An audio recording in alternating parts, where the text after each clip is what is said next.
It has been a big week. Across the coast, earlier this morning I saw numbers had gone over 1,000 for the request for assistance.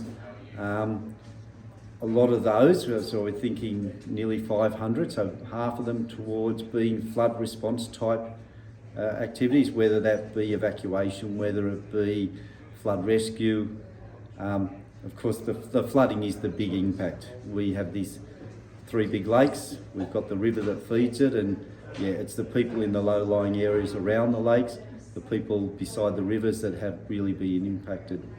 We're hoping it's not rising. The prediction doesn't seem to be that it's rising. It did peak last night, I think at 9:30 p.m. or something at the 1.72.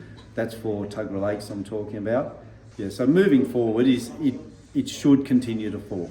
You know, you could make predictions based on, you know, the bomb gauge, and if you keep watching it, we're seeing it fall at, you know, a centimetre an hour, but that's all going to be dependent on waves, on tides. You know, there's no magical answer for that, and we know that there is that impact because people are isolated for an extended period of time. And obviously the streets are still flooded, a lot of road closures still. Just going around before, a lot of the streets are still with stagnant water, but it's still not safe to drive through. Oh God, and look, that's our big message is, please, if it's flooded, forget it, turn around. I know that the alternate routes are getting less as the more roads are closed.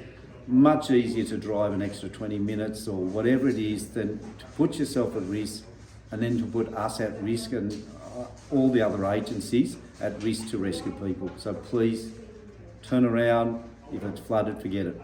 Tuggerah Lakes has peaked at, what was it, 1.72? Yep. You're saying? Yeah, so how does that compare in, I guess, previous storms? Yeah, and look, and that's what everyone does, make those comparisons. And that is, I suppose, a useful tool for people because we can say, think back to last year or think back. And people are comparing it to the 2007. That was the June long weekend. We all remember the Pasha Bulker up at Newcastle Beach, where it got up to 1.67. So this one has exceeded it at 1.72. But everyone you speak to says how much quicker the water rose, particularly in the river, Long River.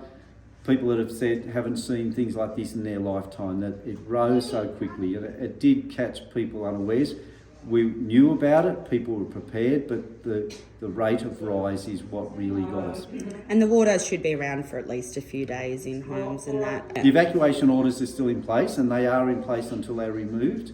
They will be removed once it is safe to return because we still have floodwater, and as you said, floodwater isn't just water. It's everything that is picked up in the river. If it's above people's sewers, if it's above toilets, it means everything that's in the sewer is in the water. So it may seem safe, it isn't. It isn't safe to return.